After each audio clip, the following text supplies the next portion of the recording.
Welcome students. The major economies of world are majorly grown at cost of a particular industry.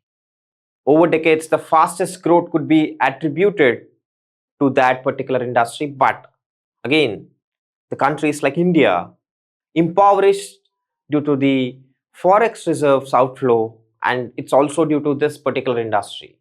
So we will discuss about the defense industry and the prominence of it, and how the INDUS-X pertains, and how INDUS-X is essential, and how this pact would reduce the unfavorable things that are against India.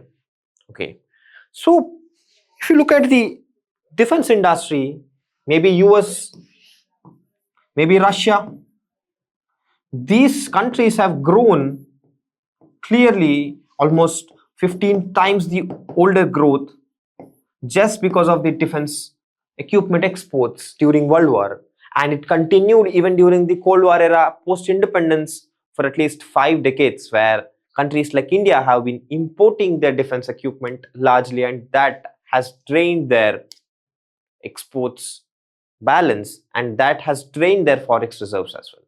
So understanding that India has signed pacts with Russia and US, and as part of US, it's INDUS-X, which provides India, at least in collaboration with the US firms, to indigenously produce its equipment. So it's again IDEX, Indian Defense Excellence Institution, would provide memorandum of understanding with US department, so they can indigenously produce the equipment in India. So why do we need a particular equipment produced in India? So let's discuss one after the other. The first thing that is essential is it provides employment, basic thing. So with employment, the issue of unemployment would be addressed, because defense sector would at least employ some of the unemployed youth. Now, the second thing is that it will help forex reserve to preserve.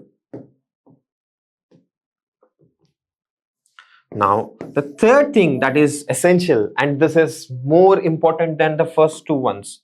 So the third one is about national security. National security can't be compromised, because when you import equipment from other country, they already know the secrets of how the machine could function, and that can infringe the national security. For these three reasons, it is essential to produce indigenously. When I say indigenously, not just assembling indigenously, but also producing the technology indigenously. So this is what the Indian version of indigenization of defense is pertaining to. Now, if you look at the progress from the net importer, according to the Swiss agencies which would produce the arms import, India is now started to export its BrahMos missile to Philippines. And also India is now exporting few of India's defense equipment that is manufactured in India by DRDO to countries like Seychelles. So Seychelles Rupaya would come to India, or else at least we would get something in dollars to offset our current account deficit. So broadly, this is the progress if you look at that, and it will be exciting to see how the growth of industry can propel India to balance its national security and become one of the superpowers, along with having the Agni 5 class and the lighter tanks that we would produce. Hope that the progress would continue and India would have a thriving industry, at least to reduce the imports from outside. Another day, I'll be back before you with better topic again to explain more about the technology. Till the time, it's time to bid adios. Thank you.